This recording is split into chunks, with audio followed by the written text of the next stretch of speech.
In a world of shit, where blood and cocaine are the only currency, there is one man who rises up for the good of his fellow man. He is armed only with the moral conviction that is forged from the fires of 1,000 trash cans. That, and a lot of shotgun shells. His name will be remembered and passed down through the ages, for he is the unnamed hobo with a shotgun. So let's sit back and have a blast as I throw this to the round table. This is the first movie that made me girl squeal alongside another man. This was the stupidest movie ever. But it appeals to us as manly movie-watching dudes.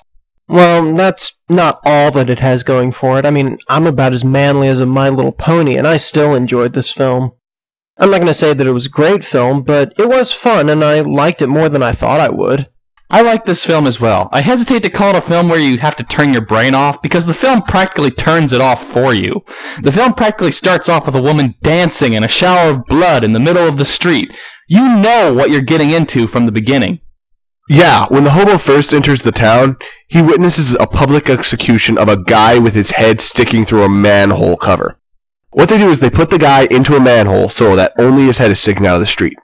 Then, they put a barbed wire noose around his neck and attach to the back of a truck so that when they drive off, it decapitates him. And then that random hoe starts dancing in a bikini in the rain of blood. Do we all agree that Hobo was the best character in this film? Oh, hell no. I think the whore that he seemed to think was a school teacher was a better character. She's just a fuck tube.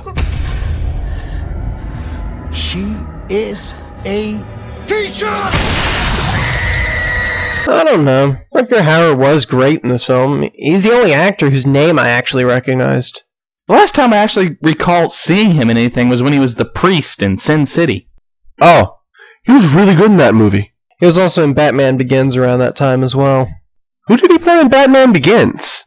He was the, CEO of Wayne Industries. He's also known for his role in Blade Runner. Once again, this is one of those films where I felt the need to be silent at many points. I like how the hobo's badassery gets established early on. He actually beats a guy with a cane for trying to abduct a girl, and then proceeds to whoop his ass with a sock full of change. And who the fuck are you? Put the knife away, kid. Or I'll use it to cut welfare checks from your rotten skin. Well, you better cut one to Mother Teresa, so you can give it to her while she's finger-banging you in it! Shut your filthy mouth! Mother Teresa is a goddamn saint! And what the hell is with the hobo not having a name? Yeah, we need a name, so the caveman can forget it. I'm just going to remember him as the man who tried to use bear attacks as the subject of an inspirational speech. Oh, Abby, can I tell you something about bears? Sure.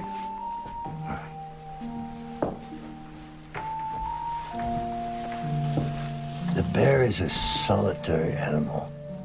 They like their space. They live in a magic circle.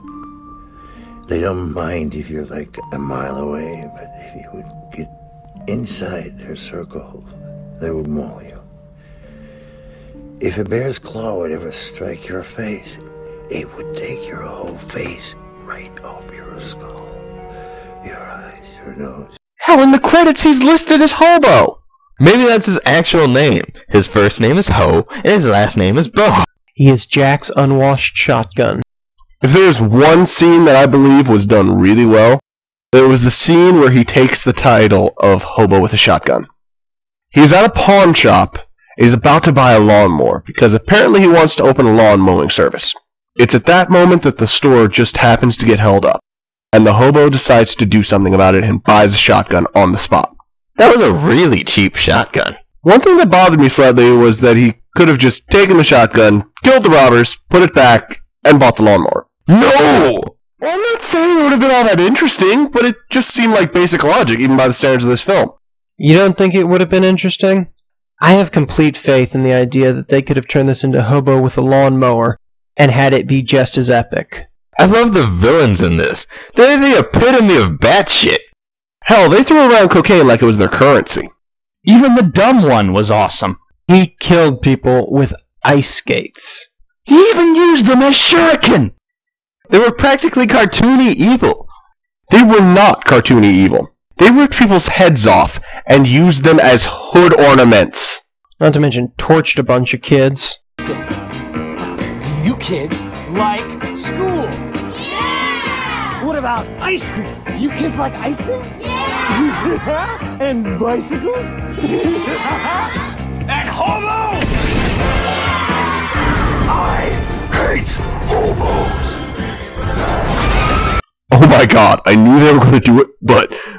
That was rather disturbing, but they just barely avoided crossing a line that I didn't want them to cross, and for that I am grateful. I'm sorry, where is this line you speak of?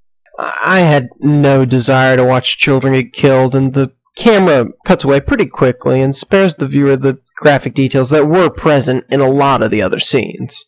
In other words, it wasn't as fucked up as it could have been. There is a limit. Speaking of limits, what the hell was with Jugular Girl? Who? The school teacher whore, remember? She spent a good portion of this film spraying blood around like her neck was a Super Soaker product. Just a flesh wound. That was ridiculous. It took me a while to stretch my suspension of disbelief to let that pass through. And hell, she fixed it with duct tape. I love the gratuitous use of duct tape in this film. He actually duct taped the shotgun to the crotch of one of the sons. And also, the way he defeats that other son with the ice skates by catching one of them in a toaster is just epic.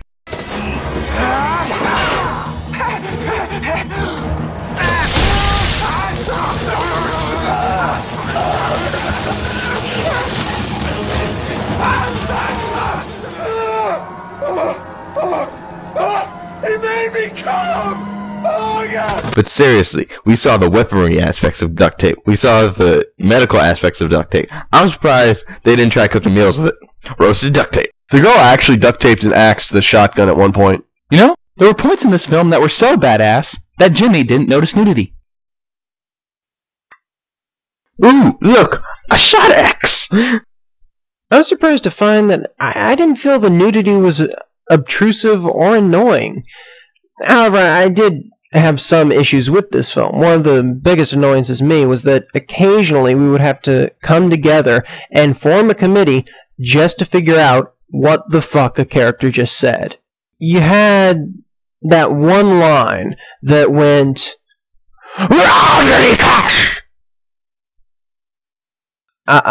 I'm sorry, what about bagels and locks? Oh, I see, sir. Very well. Well, while you get ready for your next scene, would you like me to bring you a soda? I want to tell you! I'm sorry. Oh, I said I would like a cherry Coke. Was that not clear? But also, this is clearly not a film for those people that think Tarantino is too violent. On some level, you have to turn your brain off with this film. Normally, that would be a criticism. But it's fun to the point that it really is worth it. Yeah, I didn't think this movie would work for me, but there is a surprising level of intellect behind all the, gore and violence. There are points where I simultaneously thought, that is the most idiotic thing I have ever seen. And I never could have come up with that. Still, we haven't talked about my favorite characters. Who? The motorcycle riding assassin robots! Those guys are so awesome! Surely you can't be serious. Right, the plague. The two robots who own a pet kraken and were apparently responsible for the deaths of Abraham Lincoln, Joan of Arc, and Jesus. Wait, they were responsible for the death of Jesus? They had his poster on the wall and was crossed off. I forgot the poster! Damn! The weird thing is that while they don't have morals, it's stated that they do have rules that govern them. That being said, I'm not certain why the rule that they brought up was even mentioned, because when it came time for it to be enacted, they just randomly decided against it. Of what use was the rule? Maybe so, but the final fight with the villainous father, Drake, was just epic. Yeah, but there isn't too much to say about it without spoiling the surprise. Yeah, I guess it's fair to wrap it up. I freaking love this movie! Honestly, I'm probably the target audience. I'm a drunkard who loves violence, blood, and zombies. Though there weren't any zombies, so I guess I'll have to settle for Christ-killing robots. This movie is awesome. But there were some things where I just had to say, wait. Things that just went a bit too far outside the confines of logic. And at points there was just too much boobage. And I felt that those elements distract from the film itself. I have to give this sadly an 8. This is the highest abduct a friend I can give. I really enjoyed this film, but again, I think a lot of what I thought was wrong with this film, I didn't notice while I was watching it because the entire film is like a giant crack high of awesomeness.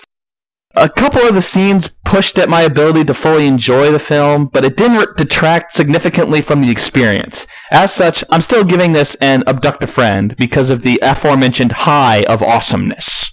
Oh man, I love this movie. It was so crazy and so much fun. It was completely and utterly honest about itself. It never claimed to be about anything but a hobo with a shotgun. This movie made me squeal like a little girl.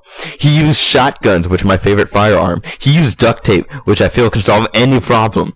However, I do realize that if you walk into this movie without your brain switched off, you will probably hate it with the rage of the red hat fires of 1,000 suns. So I cannot give this as high a rating as part of me would like. Instead, it's a really high abduct a friend for me as well. I certainly enjoyed this film. As I mentioned before, that wasn't something that I expected. I can't give it an abduct a friend because, as much fun as it was, I had too many problems with it. And I can't see myself trying to force other people to watch it. It's a really high bargain bin, and I'm not saying that you shouldn't present it to the right crowd. If you have the right kind of friends, then this would probably be a good party movie, but I can't see myself forcing anyone to watch this. It's funny, violent as hell, and I would not recommend it to anyone who has morals, but if you go into it with the right attitude, then you probably won't be disappointed. Well, with 3 abduct a friends in 1 bargain bin, the MediaWhorz consensus is abduct a friend. Let that be a lesson that you should all go out and be teachers. My city sleeps by the side of the freeway. The city scraps in the winter time. She wore a yellow coat. Now there's nothing on her back if a building falls.